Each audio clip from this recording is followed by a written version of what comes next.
Salut à tous et bienvenue dans cette nouvelle vidéo qui sera une vidéo mes dernières lectures. En soi, j'ai pas non plus, j'ai pas non beaucoup de livres, mais comme ça évitera que la vidéo dure 1 heure, j'espère en tout cas. Donc j'ai commencé par les livres que j'ai format numérique seulement et ensuite je ferai format papier. D'ailleurs attendez, je vais juste faire ça pour que ce soit bien. Et je finirai par les mangas. C'est surtout ça que j'ai lu. Donc, j'ai commencé par lire le premier tome. En fait, je sais pas si j'en ai parlé dans la dernière vidéo. Je crois pas. Donc, je crois que je l'avais déjà commencé à ce moment-là. Donc voilà, c'est Un sort si noir et éternel de Brigitte Kemmerer. Donc, c'est le premier tome d'une trilogie, je crois. J'avoue, je sais qu'il y a au moins 3 tomes. Ouais, c'est bien une trilogie. Donc, du coup, ce livre, en soi, j'ai bien aimé. Ça m'a pas spécialement donné envie de lire la suite. Voilà quoi, je vais vous lire le résumé. Un soir, dans les rues de Washington, Harper, 17 ans, est témoin d'une tentative d'enlèvement. Faisant fi du danger, la jeune femme, partiellement handicapée, s'interpose. Mais le kidnappeur laisse sa première proie et, après avoir maîtrisé Harper, l'emmène avec lui. D'un coup de baguette magique ou presque, Harper bascule dans un autre monde. Elle découvre un lieu qui a tout du château de contes de fées, orchestre sans musicien, cuisine enchantée et bien sûr prince beau et énigmatique. Prince maudit en vérité. Coincé dans un automne éternel, le prince Reine cherche à débarrasser son peuple d'une créature sanguinaire. C'est pour briser le sort qu'il ordonne au commandant Grey d'enlever des jeunes femmes saison après saison. Mais ce qu'il ne dit pas, c'est qu'il est lui-même ce monstre assoiffé de sang. Pour rompre la malédiction, il doit se faire aimer avant le début de l'hiver, avant qu'il ne se remette à tuer. Rien de plus aisé en apparence pour ce jeune homme séduisant. Pourtant, aucune des centaines de jeunes femmes avant Harper n'a succombé à son charme. Donc ouais, franchement, je mettrais 3 sur 5 à ce livre. En soi, l'histoire était sympa, mais sans plus. Je sais pas si je recommanderais. Ça faisait tellement longtemps que je voulais le livre. Et quand je l'ai lu, j'étais en mode ouais, bof. Je sais pas si je lirai la suite. Et ça veut tout dire parce que de base, je veux trop lire les suites, mais là, un peu la flemme. Même pour les trucs que je n'apprécie pas, je lis la suite. Là, on va parler d'un deuxième livre qui est pas dans le même registre. C'est la saga de Homeland Billionaire. J'ai lu les 3 tomes. Je crois que j'avais déjà parlé du fait que j'avais lu le premier et que j'étais en train de lire le deuxième. Mais du coup, on va plutôt s'attarder sur le 3e tome. En soi, est-ce que je peux dire... En soi, le 3e tome, du coup, il s'appelle Final Offer. Offre finale en français, mais bref, c'est écrit en anglais. C'est... Final Offer, ok bref. Le point négatif que j'ai à dire sur ce livre, c'est que c'était évident avant même que je commence le livre que j'allais pas aimer. Tout simplement parce que c'est une second chance, il y a une romance, second chance en français. Et les trucs de seconde chance, c'est pas mon truc. J'aime pas ça, donc forcément, j'allais pas aimer. Bizarrement, je l'ai plus aimé que ce que je pensais. Ça allait, c'est pas non plus là. Mais c'est une trope que j'aime pas, donc vous pouvez pas vous fier mon avis sur ça. Mais comme en fait, j'ai lu les autres, je voulais lire le 3e. Voilà. Parce que je n'aime pas ne pas finir les sagas que je commence. Donc voilà. Donc je vais vous lire le petit résumé. Alana a eu le cœur brisé par Callahan, l'écorché vif de la fratrie Kane. Ancien athlète prometteur, sa carrière a été avortée par une blessure, le précipitant dans une spirale destructrice de médicaments et d'alcool. Dans sa détresse, il a pris la décision impitoyable de rompre avec elle, anéantissant non seulement un amour passionné, mais aussi une amitié de longue date. Alors qu'Alana lui avait fait jurer de ne plus jamais revenir à l'ex-Wisteria, elle ne s'attend pas à le voir débarquer 6 ans plus tard chez elle, dans l'ancienne maison du grand-père de Cal qui vient de mourir. Il est pourtant de retour, déterminé à vendre la maison du lac, et ignorant que le nom d'Alana figure également sur le testament de son grand-père. Mais le vieil homme a posé une condition à l'héritage du jeune homme. Il doit passer un dernier été dans la maison du lac. La cohabitation risque de raviver des sentiments longtemps refoulés. Donc en plus d'avoir la trope seconde chance, ils sont bloqués ensemble. Vraiment, en fait, rien qu'en lisant le résumé, je savais que j'avais pas aimé. Donc ce livre n'est pas fait pour moi, ne vous fiez pas à mon avis pour ce livre. Voilà quoi. Mais je voulais finir cette trilogie. Alors, le prochain livre, je l'ai lu format numérique, mais je l'ai acheté format papier. Enfin, je l'ai reçu à Noël. Non, à mon anniversaire. Oula, c'est Adoré de Tracy Wolff. Ce livre, en fait, je pense que je commence à me lasser un peu de cette saga. C'est l'avant-dernier tome. Et c'est quand même le tome 9. Donc bon, au bout d'un moment, c'est compréhensible que bon, 9 tomes, c'est peut-être un peu long. Surtout que les 2 tomes d'avant, on aurait... Ouais, non, en fait... Bon, en fait, les 5 premiers tomes, je les ai vraiment bien aimés, puisqu'en soi, c'est une aventure, en gros. Et dans le tome 6 et 7, c'est une autre histoire qui a un lien, enfin c'est les mêmes personnages, mais il leur arrive, bon non, il y a juste, je sais pas comment expliquer sans spoil, mais bon bref. Et là, bah c'est, bon, je sais pas trop comment expliquer, mais genre je pense que ça aurait pu s'arrêter après le tome 5. Mais il y a 9 tomes, et donc, 10 tomes, donc en soi j'ai vraiment aimé, mais d'un autre côté, il y a des moments où je suis en mode, c'est un peu long. Mais d'ailleurs, je suis en train de lire format numérique le dernier tome, que j'ai d'ailleurs envie d'acheter format papier. Je ne les ai pas tous format papier, d'ailleurs, il me manque le tome, au moins 6 et 7. Non, il me manque le tome 7 et 8. J'aimerais les avoir tous format papier. Et le tome 10, évidemment, je ne l'ai pas acheté format papier encore, mais je vais les acheter. Voilà. Donc, je vais vous lire le résumé. En fait, je ne sais pas comment vous parler de ce livre sans spoil tout, mais si vous n'avez pas commencé cette saga, elle est super. C'est une de mes sagas préférées en fait. Juste, en fait, je pense qu'au moment où je l'ai commencé, j'étais pas dans le même mood que je suis maintenant. Et donc voilà, parce que 10 tomes, je les ai pas lus en un an. Hein. Ça fait... Genre quand j'ai lu le premier tome, la traduction du tome 2 n'était pas encore sortie. Donc bon, par contre là je suis en retard, le tome 10 est sorti. Il y a même un spin-off, je sais pas comment on dit. Bref, un livre dans le même univers, mais qui ne concerne d'autres personnages qui est sorti. Donc voilà. Bon, sur ce, je vais lire le résumé. Donc si je vous spoil, passez. La cour des vampires n'a pas de roi, la cour des dragons n'a plus de cœur, la cour des gargouilles n'a que moi, une adolescente dépassée par sa mission de reine. Le cercle est plus vulnérable que jamais et une armée de chasseurs cherche à décimer les créatures surnaturelles. Pour découvrir l'antidote qui sauvera Mickey et retrouver Smokey, nous n'avons d'autre choix que de retourner dans le royaume de l'ombre et combattre la terrifiante reine de l'ombre qui a déjà bien failli nous tuer. Mais cette fois, j'emmène mon puissant groupe d'amis avec moi. Pas de plus, la vie de chacun est en jeu et j'emporte la responsabilité. Franchement, je kiffe ce livre. Je pense que je mettrai 4 sur 5. Voilà. Sur ce, on va un livre un peu plus axé jeunesse, enfin plus jeune en tout cas. C'est La promesse d'Avalon, une âme pour une âme.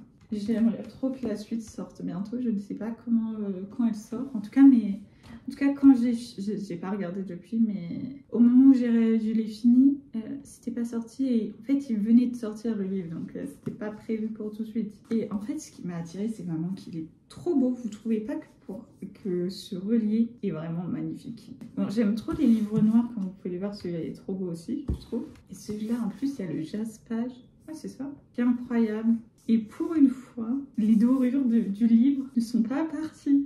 Pour moi, ça part plus facilement que la normale puisque je l'ai main droite.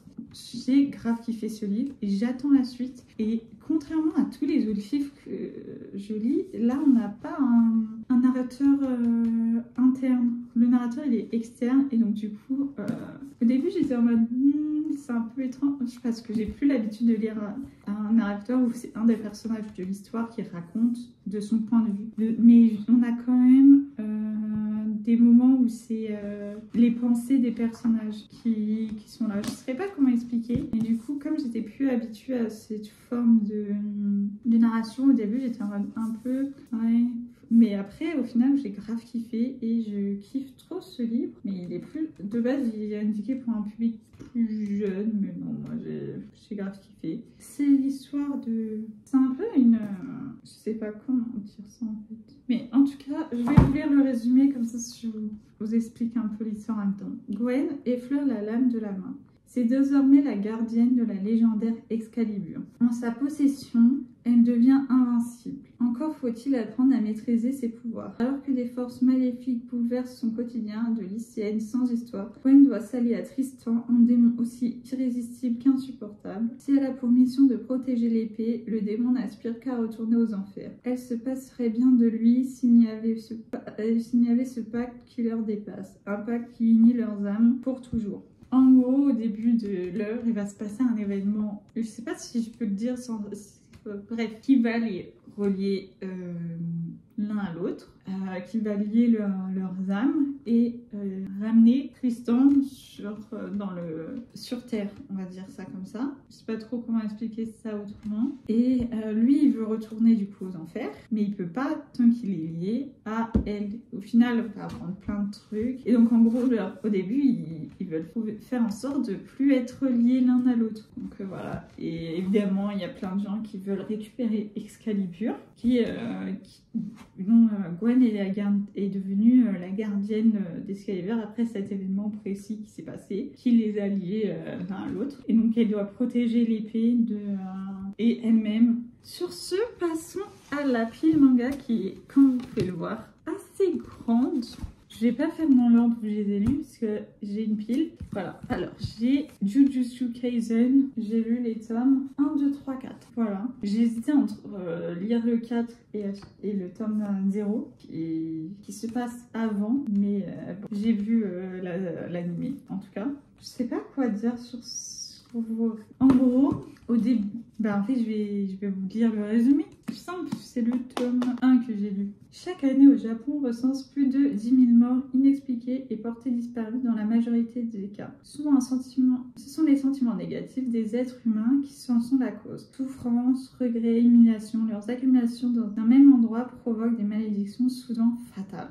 Ce que va découvrir à ses épaules Yuri Itadori, le personnage qu'on voit ici, là. Lycéen et membre du club de spiritisme, il ne croit pas aux fantômes mais contribue tout de même aux différentes missions du groupe. Puisque l'une d'elles tourne mal, la relique qu'il déniche, le doigt sectionné d'une créature millénaire, attire les monstres. Le jeune homme n'hésite pas à une seconde, il avale la relique pour conjurer le mauvais sort. Le voilà possédé par Yuma Sukuna, le célèbre démon à 2 visages. Contre toute attente, Yuri réussit à reprendre le contrôle de son corps, c'est du jamais vu. Malgré tout, il est condamné à mort par l'organisation des exorcistes. Une sentence qui ne pourra repousser qu'à une seule condition, trouver et intégrer tous les doigts de Sukuna afin d'éliminer la menace une fois pour toutes. Et pour ça, l'adolescent va devoir s'initier à l'art occulte et mystérieux de l'exorcisme. Franchement, j'ai kiffé l'anime, je kiffe lire ce manga.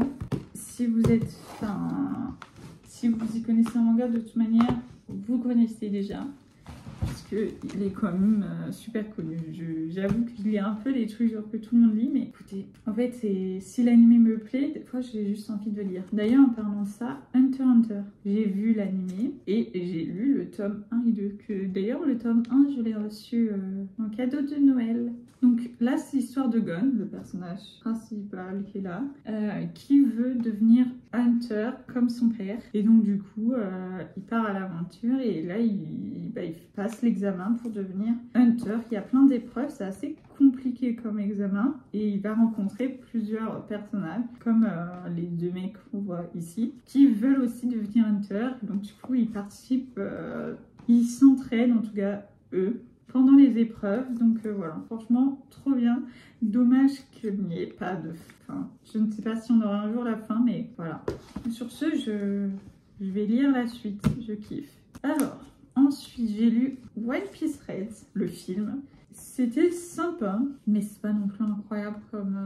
En fait, le film n'était pas non plus ouf. Mais ouais, je comprends ceux qui disent que c'est mieux en livre parce que les chansons, moi les trucs où il y a trop de chansons, des fois ça me saoule et là ça m'avait un peu saoulé dans le film. Du coup là, le fait que ce soit écrit, les chansons ça passe un peu mieux que quand c'est dans le film, je trouve. Mais voilà. En fait, je sais pas trop quoi vous dire, mais en gros c'est dans le film, c'est l'équipage du chapeau de paille qui va au concert de Puta. Et voilà, je peux pas vous en dire plus sans spoil. Alors je ne vais pas vous dire, mais il se passe plein de trucs puisque où tu as un pouvoir particulier. Voilà. J'ai lu d'ailleurs One Piece, le tome 4, 5, 6. Je suis loin d'être à jour, hein. Il y a 100 tomes. Bah, 110 tomes, 109 tomes, bon, à peu près plus de 100 tomes. Je suis au tome 6. Hein. Ça va me prendre vachement de temps, mais là je vais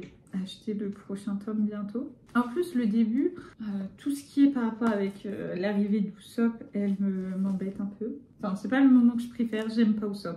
Voilà, c'est mon... Maintenant, vous savez, je n'aime pas Usopp. Et là, là, j'en suis au moment où Sanji... Zoro s'est battu avec Mihawk. Et que j'y réfléchis, c'est ce qui s'est battu. Ouais. Et là, ils se battent, j'ai oublié contre l'autre mec qui sert à rien. Mais bon, bref. Voilà. Sanji n'a toujours pas rejoint l'équipage, là où j'en suis. Mais j'en ai fini avec l'arrivée d'Usopp. Luffy continue ses petites aventures avec son équipage, qui est maintenant composé de Nami, Robin et Usopp. Voilà, j'ai hâte de lire la suite. En soi, j'ai vu l'animé aussi, parce que la première fois que j'ai vu l'animé, j'avais 8 ans. Ou moins. Peut-être même j'étais plus petite, j'avais peut-être 7 ans. Ça ne change pas grand-chose. Donc voilà. Mais j'avais envie de lire pour me mettre à jour, sauf que en entre-temps, j'ai commencé Hunter x Hunter, donc j'ai aussi envie de continuer Hunter x Hunter, mais surtout, j'ai envie de continuer JJK. En soi, Hunter x Hunter, je peux attendre la suite, ça me gêne pas trop de toute façon.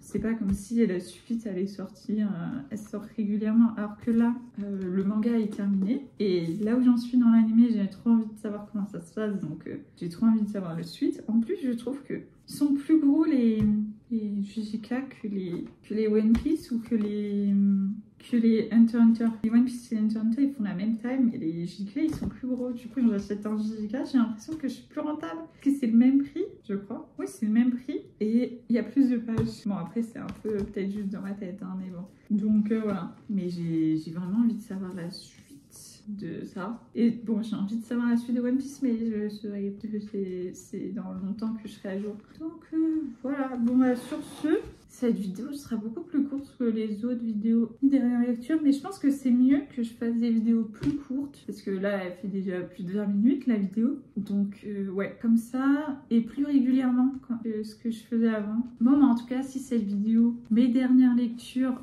vous a plu, n'hésitez pas à mettre un like et à le dire dans les commentaires. Et d'ailleurs, si vous avez lu un des livres dont je parle, n'hésitez pas à donner votre avis sur le livre. Peut-être qu'on a un avis différent. En vrai, je sais pas si j'ai vraiment donné beaucoup mon avis. J'ai l'impression que j'ai pas vraiment beaucoup parlé sur les livres, mais bref, évitez de trop spoil. Voilà, bref. En tout cas, encore merci pour les 200 abonnés. Et nous, on se retrouve demain pour la prochaine vidéo de la semaine des vidéos des 200 abonnés. Bye!